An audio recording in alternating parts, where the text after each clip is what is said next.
Hello, and welcome back to Movie Husbands. Today we are reviewing Killers of the Flower Moon. Killers of the Flower Moon centers on a series of Oklahoma murders in the Osage Nation during the 1920s, committed after oil was discovered on tribal land. The film is directed by Martin Scorsese and stars Leonardo DiCaprio, Lily Gladstone, Robert De Niro, Jesse Plemons, and many more. So Jeffrey, what do you think about Killers of the Flower Moon? So I think first we got to start with Martin Scorsese, who probably doesn't need an introduction on this channel. He is certainly one of the most, and maybe the most important living American filmmaker, and is responsible for so many masterpieces and so many thoughtful films about American life that it's not even worth us. There are books written about it. There are amazing people that have said a lot of amazing things about it. I have a very interesting relationship with his films that I have always watched his films because I grew up being a film bro, but I didn't really start loving his films until I was a little bit older, and they actually grew with me. When I watched Goodfellas in high school, it was really easy for me to watch it as a film that was really cool because they were smoking in slow motion and there was Rolling Stones on the soundtrack. And then as I got older, more of what that film was actually trying to do started coming to fruition in my mind. And especially Scorsese as a very self-reflective and almost like metafictional filmmaker. I think his films are always commenting on their place in film culture, especially lately. I've been very much commenting on what they are in his filmography, which is even more interesting. There's many other things I could say about Scorsese, and we'll get into some of it as we review this film. Killers of the Flower Moon, I thought was a good film. I think I wanted it to be great, and I really screwed myself by reading the book because the book is so fantastic. I think that this film loses some of the moral fervor and power that the book had. And I don't want this to become a review of just movie versus book, but I think it was really difficult for me to leave that framework as I was watching the film, especially being based off the source material, and the source material is so rigorously researched and so extraordinary. I learned so many things from that nonfiction piece of work that maybe this film was ultimately just going to disappoint me. But I think the ways in which they reframed the story and who they decided to focus on, I think disappointed me a little bit. Perhaps made a film that is more typical for Scorsese, yet another crime epic, where we could have had something that was quite a bit different in his filmography.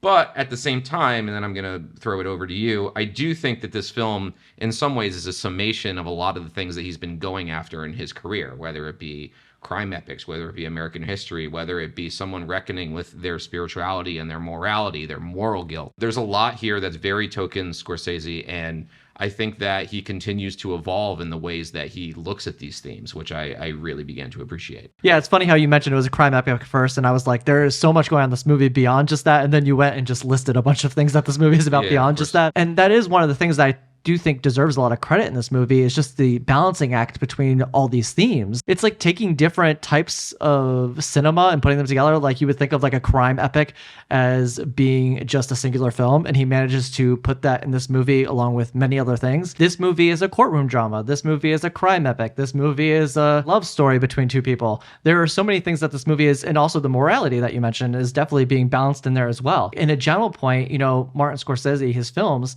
are very much an example of American exceptionalism in cinema itself. Practical sets, the sweeping camera movements, hundreds and hundreds of extras littering the film. This is a Hollywood epic in a certain way. I do agree that I think some of the film felt, for me, maybe like it lacked a little bit of weight.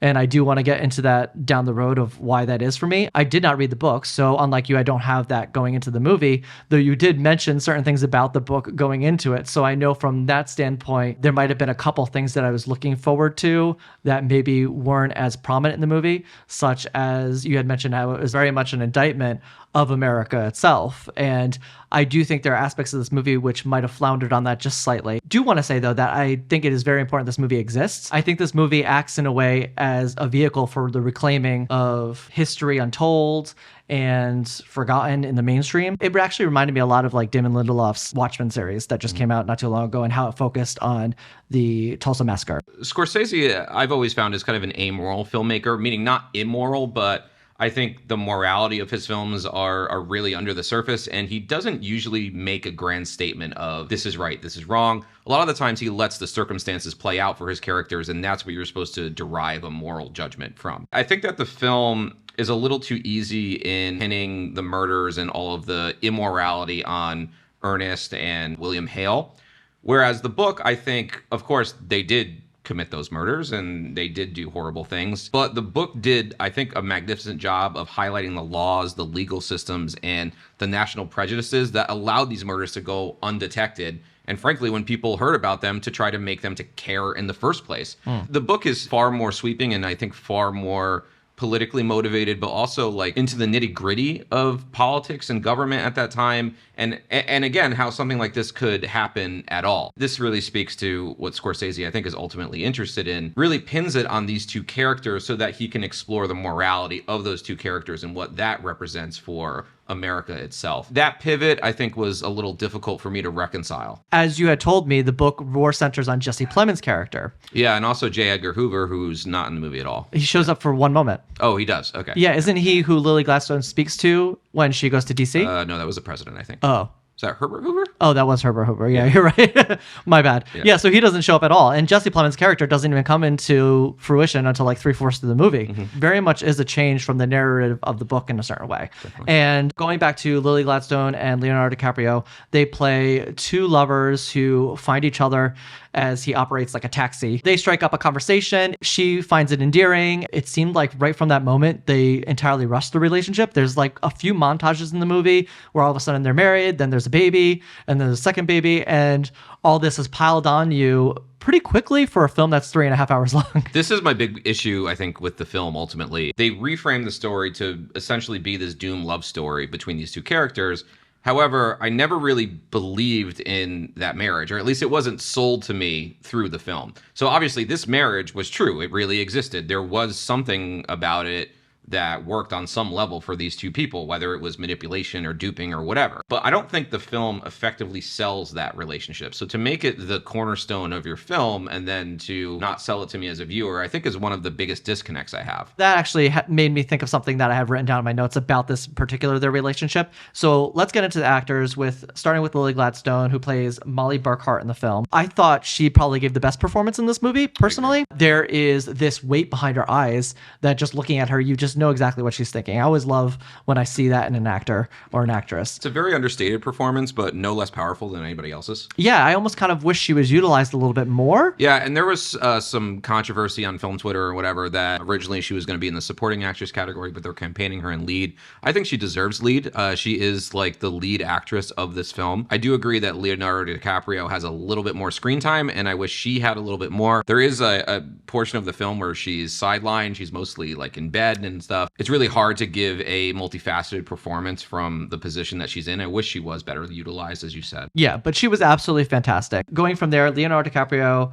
as her husband, Ernest Burkhart, and I don't know what to say about Leo. Let me see. Hold on, I have notes. A little background. I always have a little trouble with Leo's acting because I feel like he's trying so hard.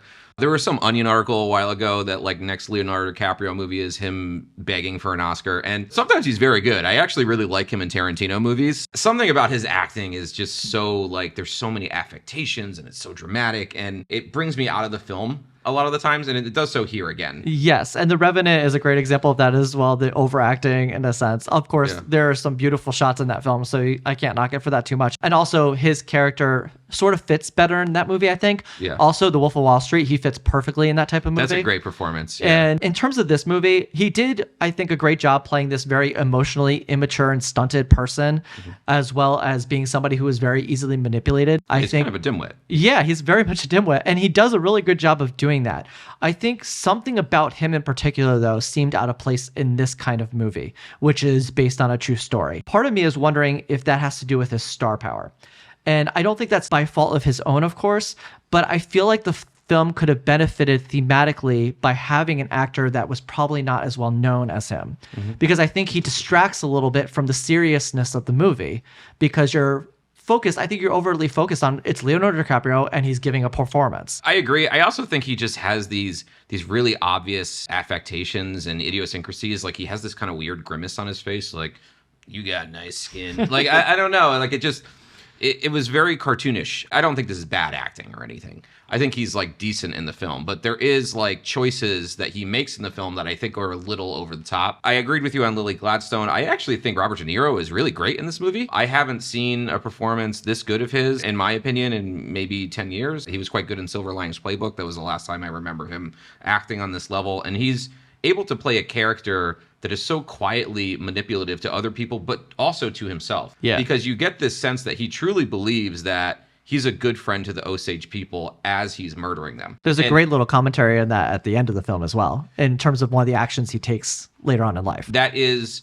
a character that I think is really difficult to sell because there is a lot going on there morally. There's a lot going on there within their ego and their superego. And for De Niro to be able to pull that off, I think is quite a feat. This is also a role that I'm not used to him taking. He actually more often, especially in Scorsese films, takes the Leonardo DiCaprio role, especially in the older films, where he's a little more pathetic and sad and not exactly a dimwit, but somebody who the crux of the morality is meant to be against in the film. And that calmness actually works a lot to his benefit and his character's benefit because it ends up showing him to be more nefarious and more sinister by the end of the movie, I think. His character takes the initiative to learn the Osage language. Mm-hmm. He really puts himself into their world. He is one of those people in the circle of all of them at their tribal meetings. Yeah, he's so calmly, like uniquely duplicitous. Yeah, and so that's even more scary, I think, than somebody you can immediately point to and know that they're a bad person. I want to go into a couple filmmaking things that I really liked about this film. You talked about the sweeping crane shots, this sense of grandeur, this old school Hollywood that we don't see anymore. We see a lot of green screens. We see a lot of CGI people. We don't see as many extras. There are, 10-second shots in this movie that I can't imagine how much they cost. There's like this pan out, or I don't know if that's what you would call it, when the crane goes backwards. Yeah, it goes backwards. This crane shot from De Niro's back across this entire wedding party of all these people dancing. Yeah. I just felt like, wow, that is old school Hollywood right there. That's extraordinary. I was thinking of that one in particular, and I was also thinking about the car chase sequence near the beginning of the movie, where Leonardo DiCaprio runs up to one of the vehicles to check it out. Yeah. But there is another one of those sweeping tracking motions that pulls back and reveals the scene. Those shots were extremely cool, and you definitely got those cinema chills. Yeah, and you see in the way that Scorsese has never really compromised with some of these newer technologies. I mean, he has used newer technologies, like especially in The Irishman. He's not opposed to them. But in some ways, there are just things that he thinks can't be sacrificed in film. The way that actually reflects on the movie is in a very positive way for me. There is very much a groundness to the experience of the beginning portion of the movie. You feel like you're living there almost yourself, just going through the day-to-day routine of what these people were, what their lives were like. It's a film that's very detailed. There are scenes that in the film that you think could maybe have ended up on the cutting room floor, but actually add so much nuance and so much detail to this world that the Osage are living in. It's a film that moves fairly fast from an editing perspective, so much so that I actually don't feel like I get to feel ingrained in the set pieces as often as they're there. And there's so many extraordinary ones, and they're so detailed. But I think Scorsese really takes his time to let you see all of the details of tribal life in Osage Nation. Yeah, and I don't think he over-explains it either, which is sort of nice. I think it was a hindrance in certain aspects. There's a part of this movie that sort of doesn't really explain, but shows that these Osage members have like handlers that manage their funds. Yeah, they have guardians. Yeah. So this is explained very explicitly in the book, and it's quickly referenced, but not a lot of context is given to it. Yeah, there are moments where Lily Gladstone is going to the bank to ask for money, and I didn't really know why. Like, I didn't understand. I wish that was a little better explained. But also I liked it in other regards, that you just got the impression that they were wealthy. Yeah, and you see a lot of white men trying to take advantage of them and overcharging them for photographs. One of the reasons that the guardian doesn't want to give her more money is because the mother spent $300 at the meat market. And we see later when one of her sisters dies that they're overcharged for a casket and various other things. So it seems to be just the town's way that they overcharge the Osage for everything all the time. Yeah, and this is going to be a little side topic, but you were talking about the death of the sister. And I want to talk a little bit about the presentation of these deaths, because I thought those were very interesting. They're very quick and they're very blunt. And all you will see is a person in a river or a person being shot quickly. This movie sort of treats their death as they were being treated in a way with very much carelessness, which I found an interesting choice to make. Yeah. I also liked the way that the pictures became the movie. Yep. I think it happened more in the beginning of the movie, but you would see photographs and they would be standing for the photograph and then they would go out of the shot of the photograph and just be going through their daily life, which I thought was cool because that is so much of what we see through history is we just see a photograph and we have to just imagine what everything was like going around that. All right, so now we're going to go into full spoiler territory. We're going to talk about the very end of the film because I think the end of the film is just too interesting not to talk about.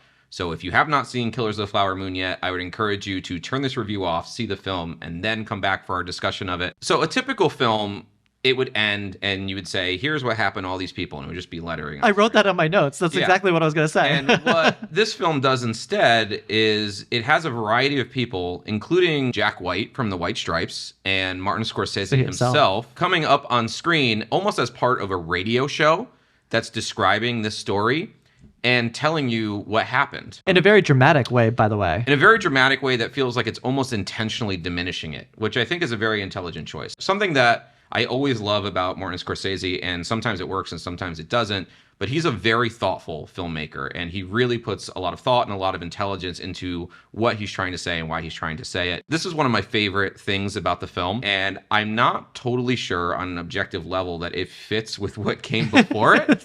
But as far as watching a film that for the most part, I knew the beats that were coming, seeing it do such a pivot in this way to me was very exciting. I wanted to get your perspective on it. To me, there's something in here about the way that we tell stories and kind of what you were saying at the beginning of the review, the way that stories are buried and who gets to tell these stories. Yeah. So it's very interesting who's on stage and, being Martin Scorsese. Jack White is kind of an interesting choice because he's somebody who has made his career on playing the blues, which is a historically black and Southern discipline in music.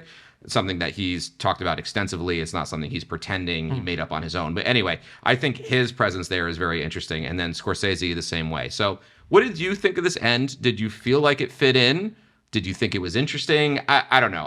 I was fascinated by this decision. I really was. I do not think it fit in the movie at all, but I was just as fascinated by it as you were. So I do think it was very much a commentary and thematically about a lot of different things. All those things were so different from the themes of the movie itself. From a grander standpoint, I do think it had something really good to say about American commercialism. It's also interesting that it kind of frames tragedy as a commodity, something to make money off of and something to entertain people. Yeah, because it was dramatized for the point of entertainment. It's almost like the story of the tragedy is being used for dollars, which is something that extends to today. How many movies have we seen being made off of a tragedy that have been used to just make money? And I think it's a great question to say, if you're going to do that, are you doing it properly? And I think the movie is maybe asking that question of itself. Yeah, which I think is really interesting. Again, doesn't totally fit with the film that came before it. But I love the fact that it's asking the question at all. Yeah. It's very thoughtful. What I do love, though, is that it transitions, like this isn't the final moment of the movie. There is a shot that takes place directly after it, which I did love that it came. That shot, yeah, I really love that shot so much. It was really a reflection of the perseverance of Native Americans in our country, especially more particularly the Osage people that this movie centers itself on. And it's very much a moment of enjoyment and the practice of tradition that I think is a great moment to add onto the end of this movie. The final 5 minutes of the movie are probably, I think, the most interested I was the whole time, actually. And it's not to say that the movie is uninteresting throughout, but it really takes a turn in its last couple minutes. All right, so you ready to go to grades? I am ready to go to grades. I'm going to give this film a B. I feel like when you watch a movie that's this long, you have to say it's amazing, otherwise nobody is going to watch it. It's the same way, like, if you read a 1,300-page book and you're like, yeah, that was pretty good. I do want to have a caveat that Martin Scorsese films always grow on me. Again, he's a very thoughtful filmmaker. He puts a lot into his films, and many times when I revisit his films, I find things that I didn't realize were there on the first time. Also, he tends to be playing with a lot of ideas and a lot of styles, and that's not always readily apparent to me the first time I watch one of his films. So I just want to put that out there. That being said, I do think he has a great instinct for editing, and he has a great instinct for rhythm in his films. This film does move along. It takes its time in a certain way, but it is edited pretty rigorously. He uses cuts a lot. It's something that I was like this film school purist when I was in high school, and I thought that all great directors should use long shots all the time. I was like a Paul Thomas Anderson and Stanley Kubrick person. So anyway, I used to not like Scorsese because he cut all the time. But I've grown to really enjoy that style because I think he very fluidly edits his film. And I think that's the course here as well. That being said, and I know this has been a talking point for a long time, but the film is just too long. I've seen a film called Satan Tango by Bela Tarr that's 8 hours long, and I wouldn't cut a second from it. It's not that 3.5 hours is a problem. It's just that I see ways in which this could have been condensed. And I do think that the film lacks some intensity and it lacks some tension. I've seen some reviewers that I really respect who really disagree with me on this, but I did not find the film to be full of much dread or suspense. Maybe some of that is just a byproduct of having read the book, but for a film this long, I feel like it should have breezed along a little bit better. There are still plenty of things to enjoy here. You have 3 tremendous performances, especially Lily Gladstone. I think the writing is quite good in many places, and again, it takes some serious chances. I would certainly say go see this in a theater if you can, if you feel like you can muster up not having a bathroom break for a long time. But did it wow me the way I wanted it to? I don't think it did. I am pretty much on the same page with you. I give this a B as well. And I do agree that I felt like a little bit of the weight was lost.